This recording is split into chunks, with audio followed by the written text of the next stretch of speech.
같은 병실 할아버지가 새벽에 조용히 세상을 떠났다. 하지만 아무도 울지 않았고 아무도 말하지 않았다.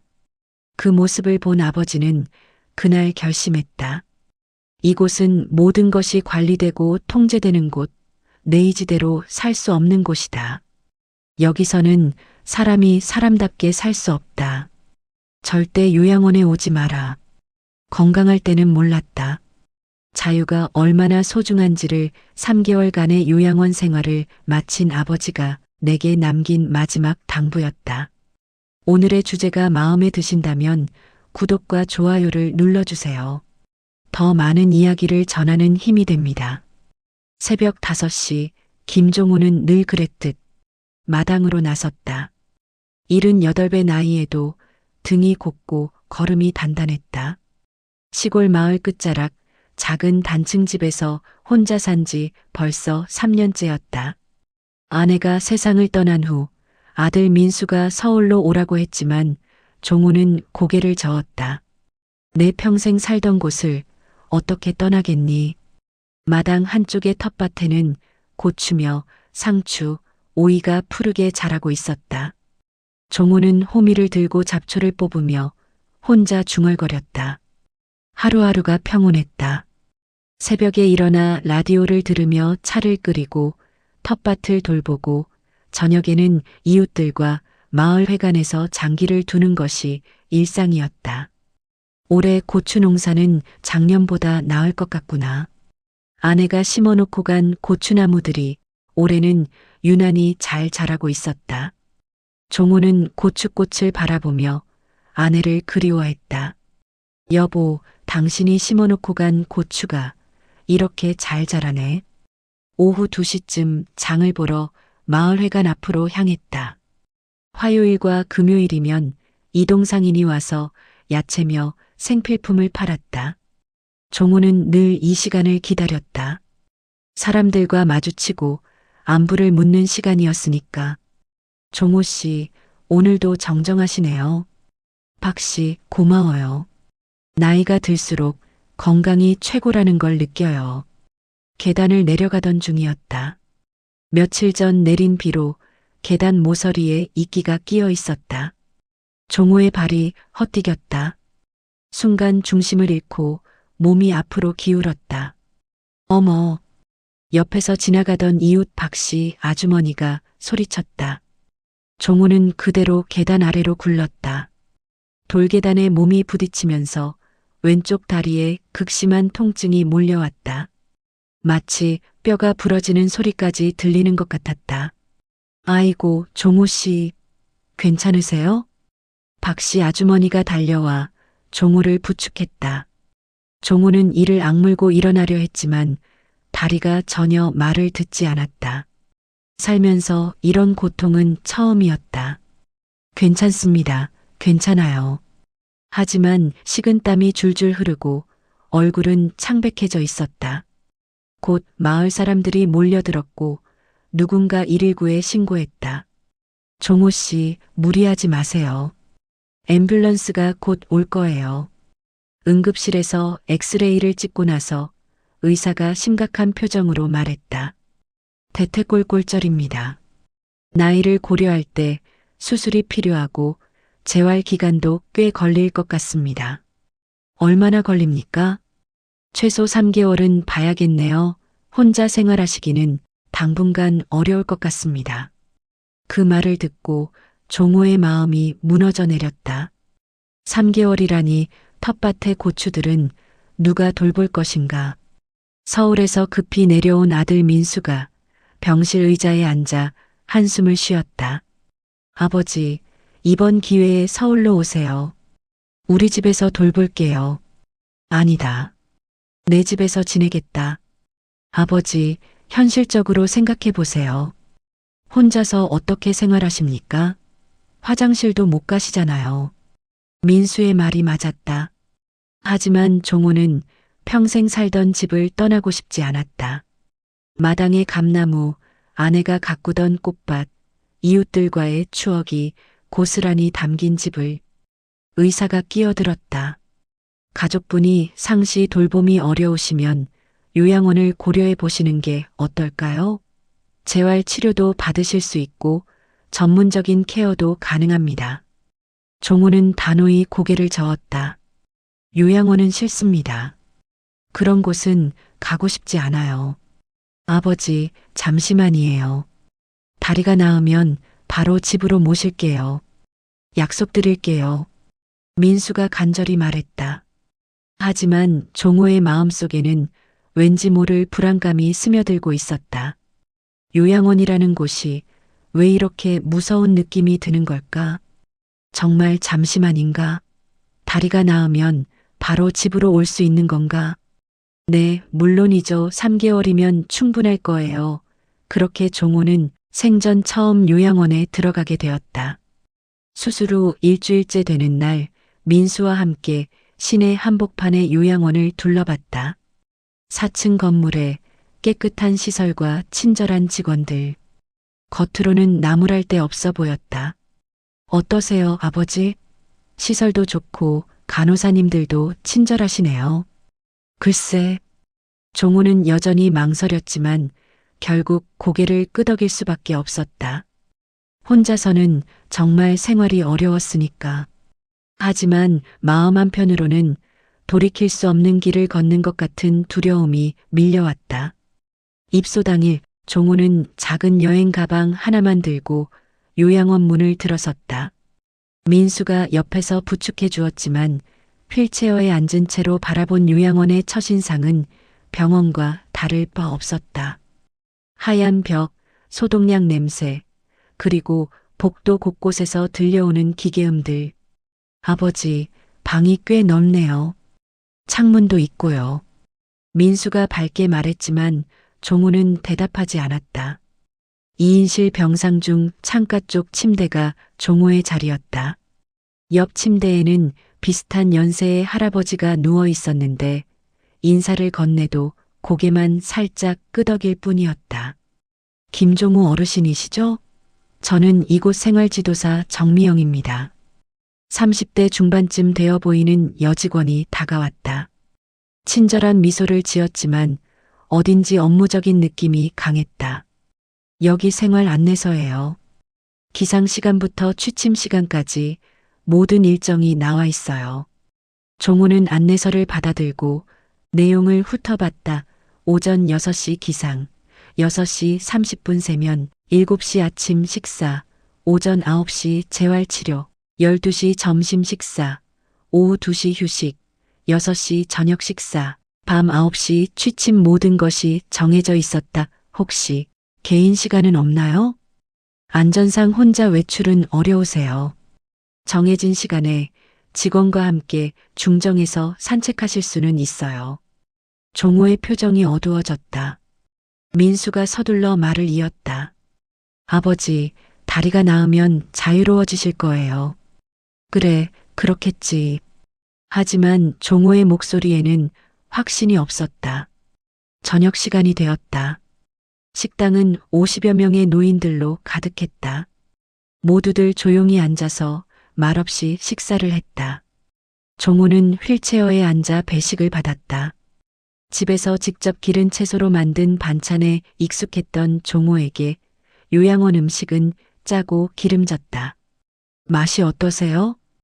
옆자리 할머니가 작은 소리로 물었다.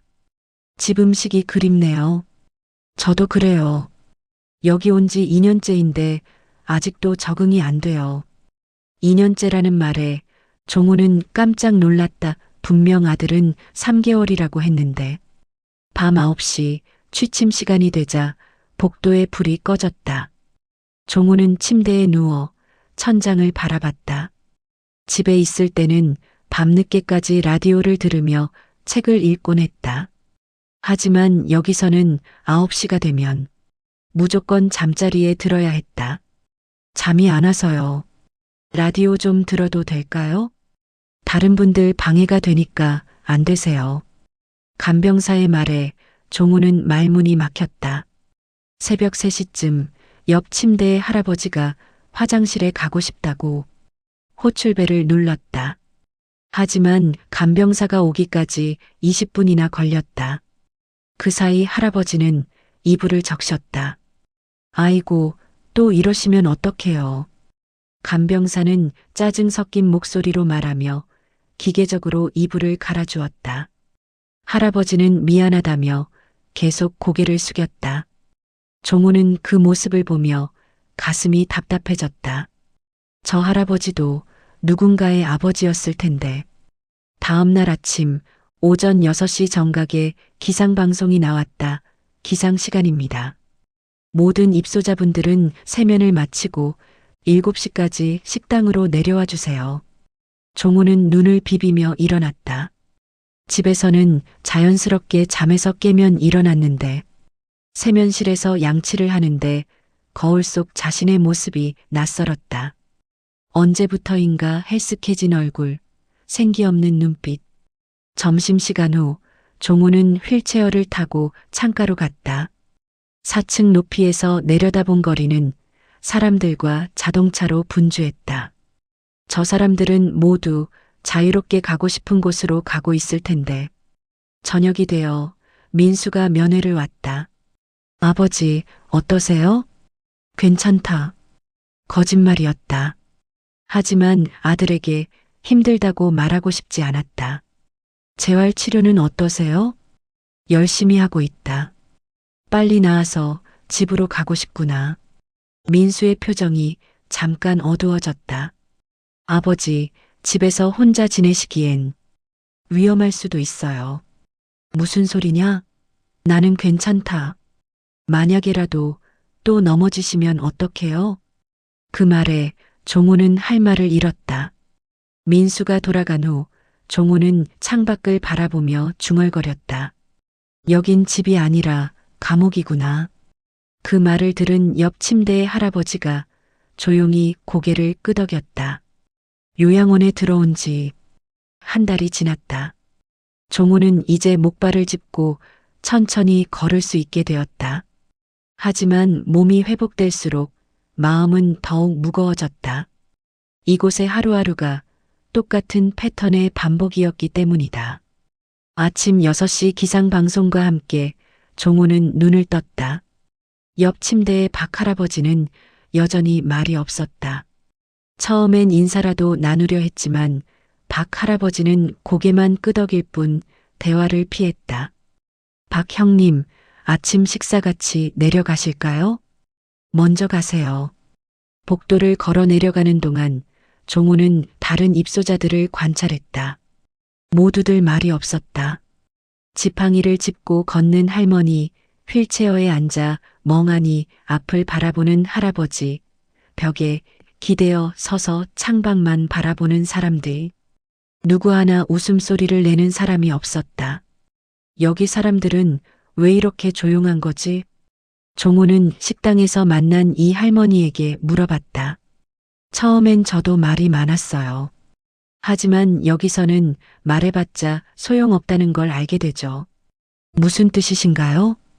불편한 거 말해도 참으세요라고 하고 집에 가고 싶다고 해도 좀 더 계세요라고 해요. 그러다 보니 말하는 것도 지치더라고요. 이 할머니의 말에 종우는 고개를 끄덕였다.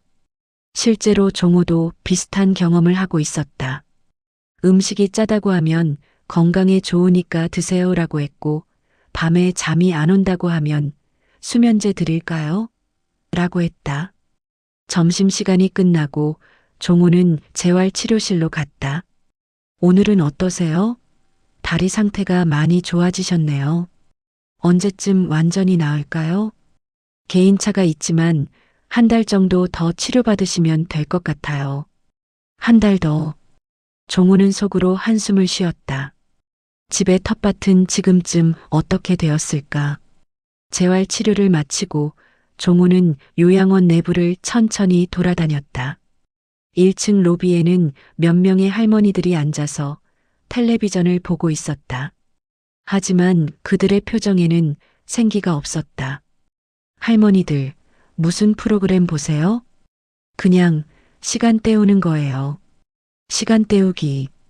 그 말이 종호의 가슴을 아프게 했다. 오후 3시, 간식 시간이었다. 종호는 다른 할아버지와 함께 앉아서 우유와 과자를 먹었다. 할아버지는 여기 오신 지 얼마나 되셨어요? 6개월째네요. 가족분들이 면회는 자주 오시나요? 할아버지의 표정이 어두워졌다.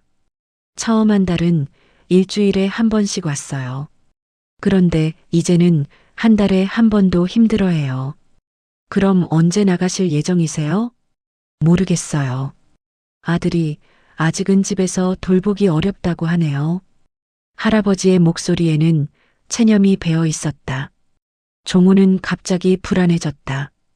저녁 식사 시간, 종우는 평소보다 식욕이 없었다. 집에서 기른 고추로 만든 고추장의 맛이 그리워졌다. 아버님, 식사 많이 드세요.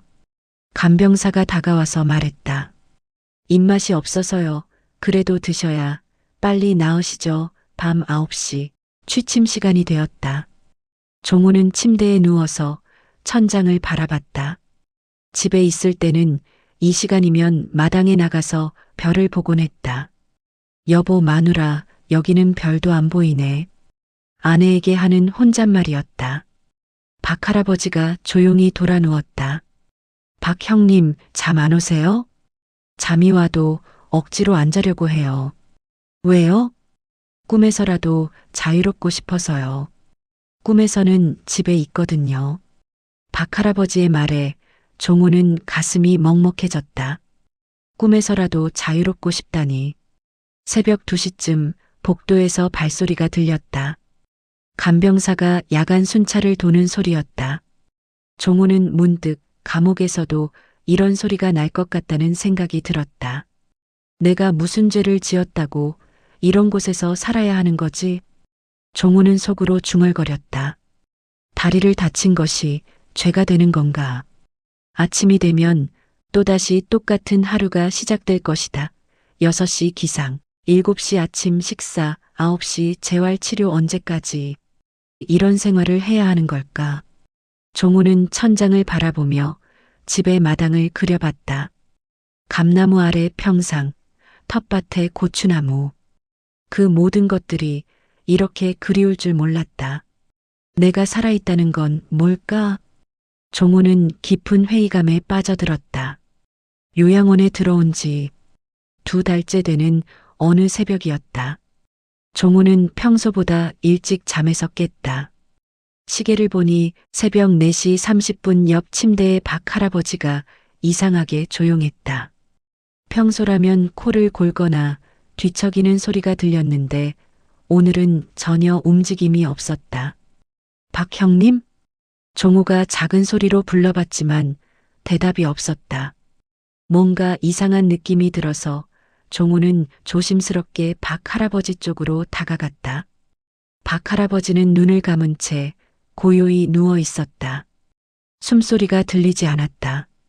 종우는 손을 떨며 박 할아버지의 어깨를 살짝 흔들어 봤다. 박 형님, 박 형님. 하지만 박 할아버지는 더 이상 깨어나지 않았다. 종우는 급히 호출벨을 눌렀다. 10분 후 간병사가 부랴부랴 들어왔다. 무슨 일이세요? 박 할아버지가 숨을 안 쉬시는 것 같아요. 간병사는 박 할아버지의 목에 손을 대고 맥박을 확인했다. 그리고는 무전기로 연락을 취했다. 4층 403호 박 어르신 사망 추정. 의사 선생님 올라와 주세요. 사망 추정. 그 말을 듣는 순간 종호의 머릿속이 하얘졌다. 어제까지만 해도 함께 식사를 하고 함께 대화를 나눴던 박 할아버지가 이렇게 갑자기 세상을 떠날 줄이야. 의사가 와서 간단한 검진을 마친 후 공식적으로 사망을 선언했다. 자연사로 보입니다. 고령이시니까 충분히 가능한 일이죠. 담담한 의사의 말투에 종우는 놀랐다. 마치 일상적인 일처럼 말하는 것이었다. 가족분들에게 연락은 하셨나요? 네, 연락했는데 아들분이 저녁에 오신다고 하네요. 저녁에요? 지금 당장 와야 하는 거 아닌가요? 종우가 물어봤지만 간병사는 어깨를 으쓱했다. 회사 일이 있으시나 봐요. 그 말에 종우는 할 말을 잃었다. 아버지가 돌아가셨는데 회사 일이 더 중요하다는 건가? 오전 10시쯤 장례식장 직원들이 왔다. 그들은 박 할아버지의 시신에 하얀 천을 덮고 침대에 그대로 놔두었다. 언제 모셔가실 건가요? 종우가 물어봤다. 가족분이 오시면 그때 모셔갈 예정입니다. 그럼 저녁까지 여기 그냥 계시는 건가요? 네, 그렇습니다. 종우는 이해할 수 없었다. 박 할아버지가 하얀 천을 덮인 채로 하루 종일 이 방에 있어야 한다니. 점심시간이 되었다. 종우는 식당에 내려가지 않고 방에 남아 있었다. 박 할아버지와 함께하는 마지막 시간이라고 생각했다. 박 형님, 미안해요. 제가 더 많이 대화했어야 했는데. 종우는 하얀 천을 덮인 박 할아버지에게 조용히 말했다. 형님도 고생 많으셨어요. 이제 편히 쉬세요. 오후 3시쯤 다른 입소자들이 하나둘 방 앞을 지나갔다. 하지만 아무도 들어와서 박 할아버지에게 인사하지 않았다. 마치 없는 사람 취급하는 것 같았다. 왜 아무도 오지 않지? 종우가 이상해서 지나가는 이 할머니에게 물어봤다. 할머니, 박 할아버지가 돌아가셨는데 인사하러 오지 않으세요? 인사해서 뭐해요? 여기서는 자주 있는 일인걸요. 이 할머니의 말에 종우는 충격을 받았다. 자주 있는 일이라니. 그래도 같이 지내던 분인데 여기서 정 붙이면 더 슬퍼져요. 차라리 모르는 척하는 게 나아요. 할머니는 그렇게 말하고 서둘러 지나갔다. 저녁 6시가 되어서야 박 할아버지의 아들이 왔다. 40대 중반쯤 되어 보이는 남자였는데 정작 슬퍼하는 기색은 별로 없어 보였다. 아버지 물건들은 언제 정리하면 되나요? 박 할아버지의 아들이 간병사에게 물었다. 내일 오전에 정리해 주시면 됩니다. 알겠습니다. 그럼 아버지는 지금 모셔가겠습니다. 그렇게 박 할아버지는 조용히 요양원을 떠났다. 아무도 울지 않았고 아무도 슬퍼하지 않았다. 마치 처음부터 없었던 사람처럼. 그날 밤 종우는 혼자 남은 방에서 잠들지 못했다. 박 할아버지의 빈 침대가 너무나 쓸쓸해 보였다. 나도 언젠가 저렇게 조용히 사라지는 건가? 종우는 자신의 미래를 상상해 봤다. 이곳에서 늙어가다가 어느 날 갑자기 세상을 떠나는 것. 그리고 아무도 기억하지 않는 것. 아니다. 나는 그렇게 죽고 싶지 않다. 종우는 마음속으로 다짐했다. 이곳에서는 사람이 사람답게 살 수 없다. 살아있는 동안에는 적어도 내 의지로 살고 싶다. 다음 날 아침 박 할아버지의 침대에는 새로운 할아버지가 누워 있었다. 마치 아무 일도 없었던 것처럼. 안녕하세요. 저는 김종우라고 합니다. 종우가 인사했지만 새로운 할아버지는 고개만 끄덕였다. 박 할아버지와 똑같았다. 그 순간 종우는 깨달았다. 이곳에서는 모든 사람이 똑같이 변해간다는 것을. 말을 잃고 웃음을 잃고 결국 존재감까지 잃어간다는 것을. 나는 여기서 계속 있다간 저렇게 아무도 모르게 사라지겠구나. 종우는 그날부터 진지하게 퇴소를 생각하기 시작했다. 박 할아버지가 세상을 떠난 지 한 달이 지났다. 종우의 다리는 이제 지팡이 없이도 걸을 수 있을 만큼 회복되었다. 물리치료사도 많이 좋아지셨네요 라고 말했지만 종우의 마음은 오히려 더 급해졌다. 하루라도 빨리 이곳을 떠나고 싶었다. 의사 선생님, 제 다리 상태가 어떤가요? 정기 진료 시간에 종우가 물어봤다. 많이 좋아지셨어요. 일상생활에는 큰 지장이 없을 것 같습니다. 그럼 퇴소해도 되는 건가요? 의사가 잠깐 머뭇거렸다. 가능은 하지만 좀 더 재활 치료를 받으시는 게 좋을 것 같은데요. 완전히 회복되려면. 아니요. 충분합니다. 퇴소 절차를 밟고 싶어요. 종우의 단호한 말에 의사는 고개를 끄덕였다. 그럼 가족분과 상의해 보세요. 그날 저녁 종호는 민수에게 전화를 걸었다. 민수야, 나 이제 집으로 가고 싶다. 아버지, 갑자기 왜 그러세요? 아직 완전히 나은 건 아니잖아요. 의사가 일상생활은 괜찮다고 했다. 이제 충분해. 하지만 혼자 계시기엔 아직 위험할 수도. 위험하면 어쩌겠니? 그래도 내 집에서 살고 싶다. 전화 너머로 민수의 한숨소리가 들렸다. 아버지, 솔직히 말씀드릴게요.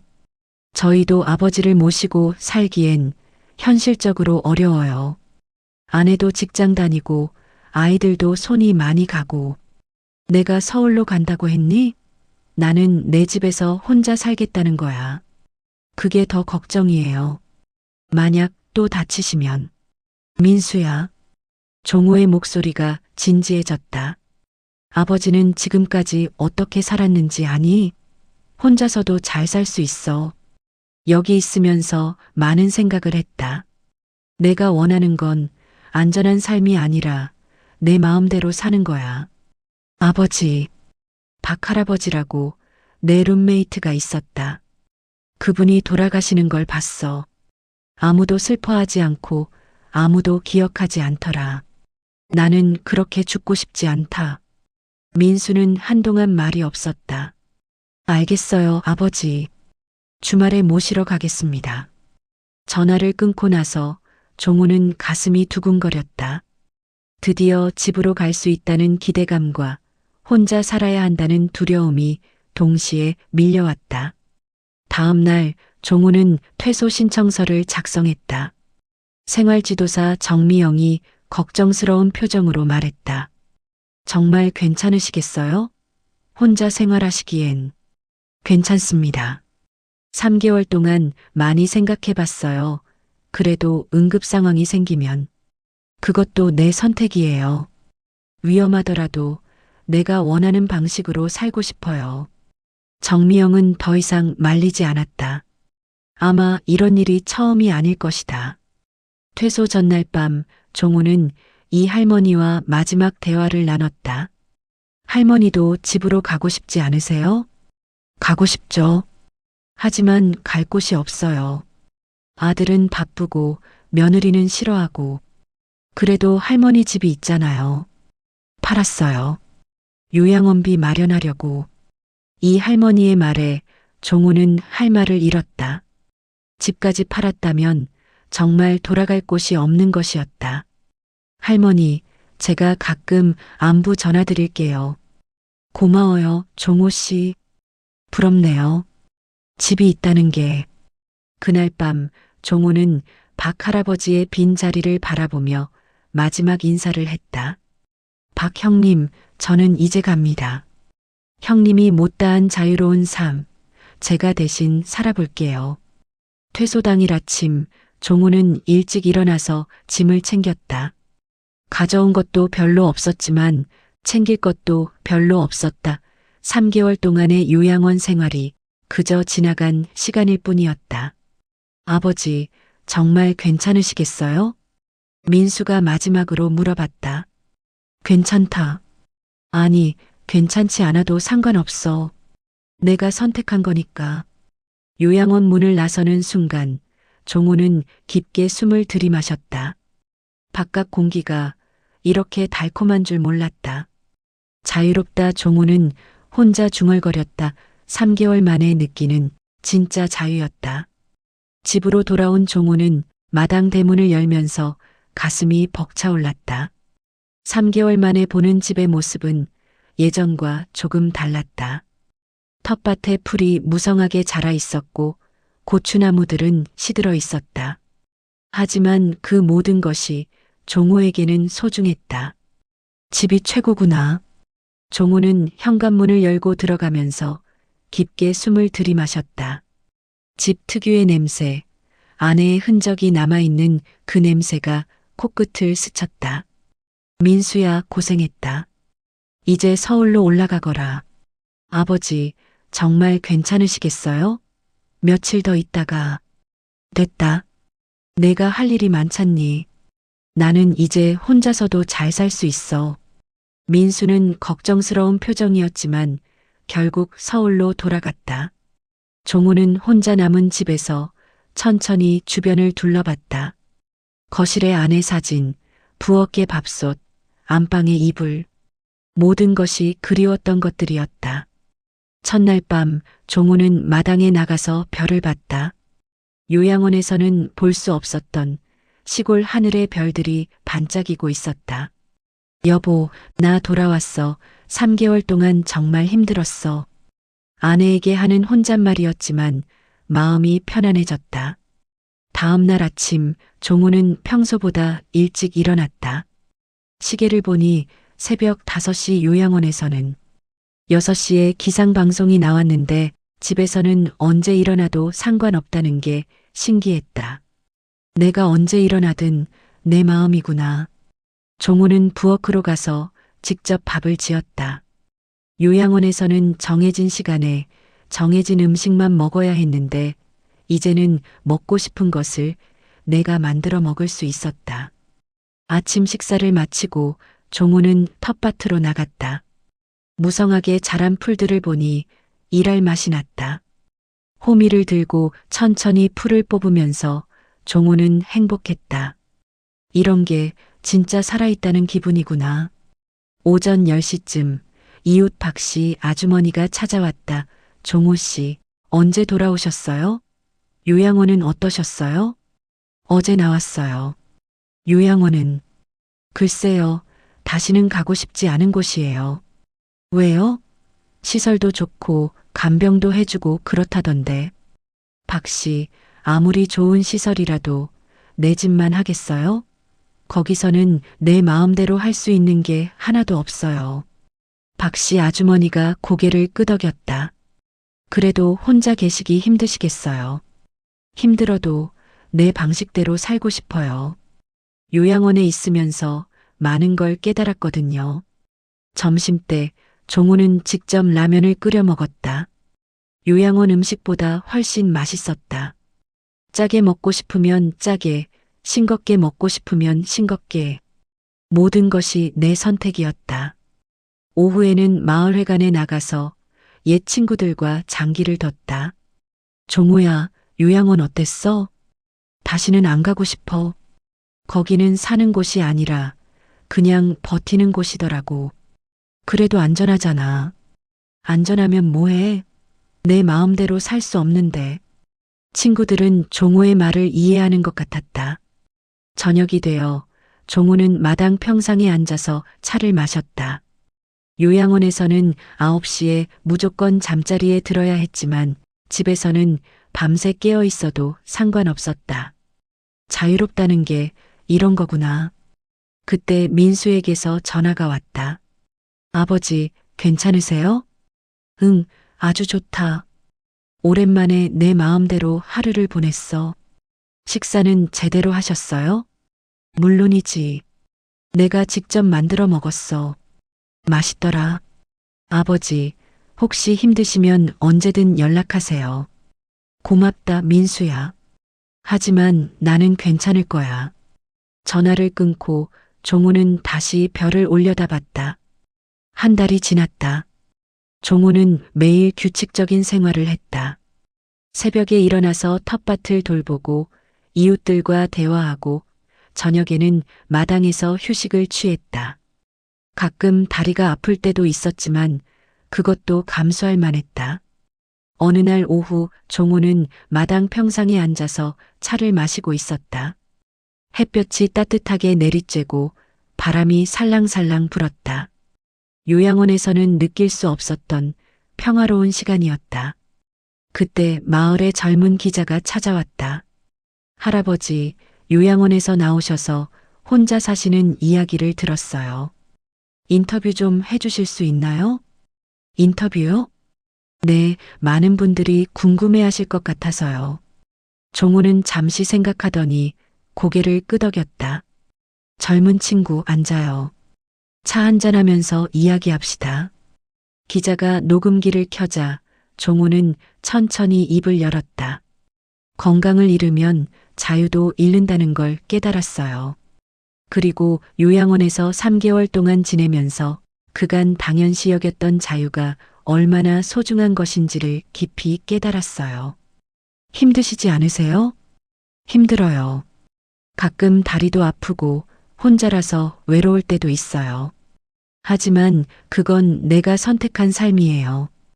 요양원에서는 선택할 수 있는 게 아무것도 없었거든요. 종우는 잠시 말을 멈추고 텃밭을 바라봤다. 젊은 분들에게 꼭 하고 싶은 말이 있어요. 기자가 귀를 기울였다. 요양원 그곳은 마치 삶의 종착지처럼 느껴집니다. 정해진 시간에 일어나야 하고, 정해진 시간에 밥을 먹고, 정해진 시간에 잠을 자야 하는 곳. 모든 것이 관리되고 통제되는 곳, 내 의지대로 살 수 있는 곳이 아니에요.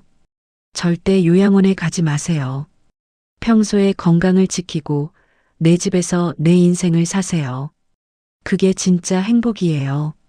종우는 자유의 소중함을 깨달으며 위험을 감수하더라도 자신의 방식으로 살아가는 용기를 택했다. 오늘 이야기 공감되셨다면 구독과 좋아요 눌러주시고 다음 이야기에서 또 만나요.